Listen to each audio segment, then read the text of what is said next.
Você sabia que o Brasil já teve um presidente que governou como ditador, censurou a imprensa, mandou fechar o Congresso e ainda assim é lembrado como o pai dos pobres? Pois é, essa não é uma história qualquer. É o retrato de um país em transformação, onde o poder trocou de mão sem um tiro sequer. E um homem sozinho redesenhou o Estado, a economia e até o jeito de falar com o povo. Ou no MD Getúlio Vargas, o período, a era Vargas. E se você está se preparando para o NEM, esse conteúdo é simplesmente obrigatório. Antes da gente mergulhar nessa aula completa, já faz o seguinte: se inscreve no canal agora, ativa o sininho e deixa seu like. Porque aqui você vai entender a história de um jeito direto, narrado e com foco total no que realmente cai nas provas. E no final ainda tem uma dica bônus que pode te ajudar a garantir uns bons pontos na redação.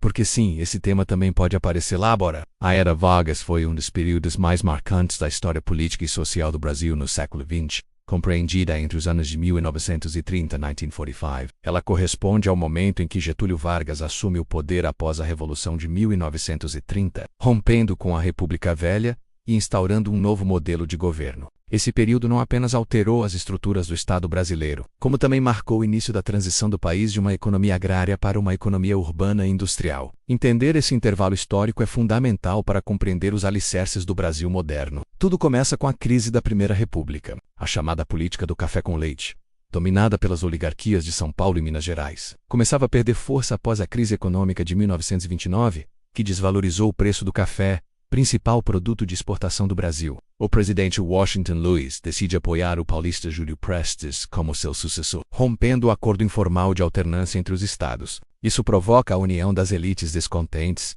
de militares tenentistas e de setores urbanos em torno de um novo nome, Getúlio Vargas. Então, governador do Rio Grande do Sul, a eleição de 1930 é vencida oficialmente por Júlio Prestes. Mas a oposição denuncia fraudes e após o assassinato de João Pessoa, menos vice de Vargas, a insatisfação explode. A chamada Revolução de 1930 tem início, e com apoio das Forças Armadas, Vargas assume o poder em 3 de novembro daquele ano, sem ser eleito pelo voto. Começa aí o governo provisório, no qual Vargas governa de forma centralizadora, fecha o Congresso Nacional, suspende a Constituição de 1891 e nomeia interventores para substituir os antigos governadores. Seu objetivo era desmontar a velha ordem e reorganizar a estrutura do Estado. Durante o governo provisório, Vargas inicia uma série de mudanças estruturais, estimula a industrialização com políticas de substituição de importações e cria órgãos como o Ministério do Trabalho, da Indústria e do Comércio. Ao fazer isso, aproxima-se das classes trabalhadoras urbanas e passa a controlar os sindicatos, oferecendo direitos como salário mínimo, férias e regulamentação da jornada de trabalho menos, mas também mantendo os sindicatos sob vigilância. Assim,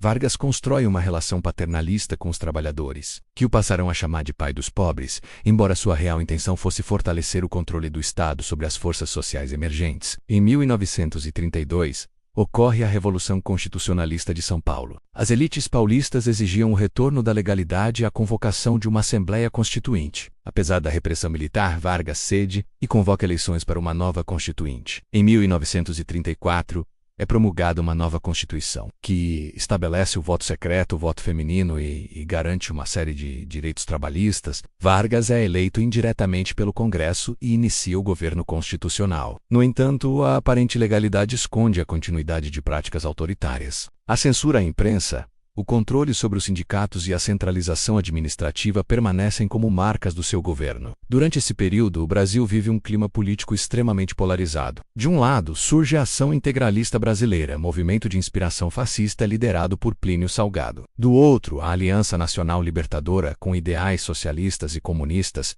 liderada por Luiz Carlos Prestes. Em 1935, então Tona Comunista, uma tentativa frustrada de levante militar promovido pela ANEL serve como pretexto para Vargas reforçar ainda mais seu controle. A ameaça vermelha é amplamente explorada pelo governo como forma de justificar medidas repressivas e limitar as liberdades civis. A radicalização culmina em 1937, quando Vargas articula um novo golpe de Estado novo, alegando a existência de um suposto plano comunista para tomar o poder, o Plano Cohen, que mais tarde se revelaria falso. Vargas fecha o Congresso, cancela as eleições e impõe uma nova Constituição autoritária. Nasce então um regime ditatorial, que duraria até 1945. O Estado Novo marca a consolidação do poder pessoal de Vargas, que passa a governar por meio de decretos-lei, sem prestar contas ao Legislativo ou ao Judiciário. Partidos políticos são extintos. A censura à imprensa se intensifica. e os direitos civis são suprimidos. Apesar do caráter repressivo, o Estado Novo também é um período de forte modernização institucional. O Estado brasileiro se fortalece como ente regulador da economia. São criadas instituições como a Justiça do Trabalho, o Departamento de Imprensa e Propaganda, o Conselho Nacional do Petróleo e empresas estatais como a Companhia Siderúrgica Nacional. A propaganda do regime exalta a figura de Vargas como um líder carismático, nacionalista e defensor dos pobres. Ao mesmo tempo, ele investe na construção de uma identidade nacional por meio da educação, da cultura e do rádio, aproximando o Estado das massas como nunca antes havia acontecido. No cenário internacional, o Brasil adota uma posição ambígua. Apesar de flertar com o eixo em um primeiro momento, Vargas acaba se alinhando aos aliados durante a Segunda Guerra Mundial,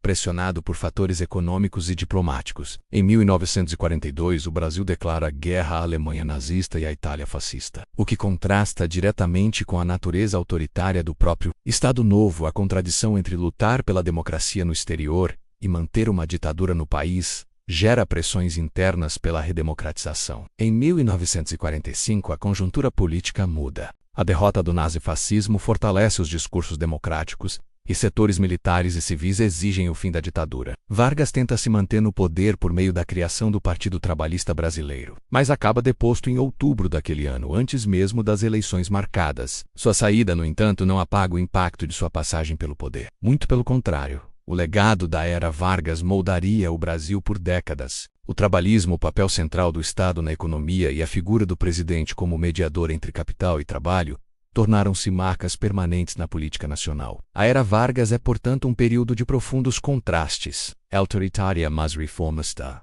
Repressiva, mas também promotora de avanços sociais. Centralizada, mas responsável por unir o Brasil em torno de uma nova identidade nacional. Getúlio Vargas não foi apenas um político. Foi um estrategista, um construtor de símbolos e um protagonista de uma das maiores transições da história brasileira. E compreender esse período é mais do que decorar datas ou nomes, é entender como o Brasil deixou de ser uma república oligárquica e passou a caminhar, com todas as suas contradições, rumo à industrialização, à urbanização e à ampliação das políticas públicas.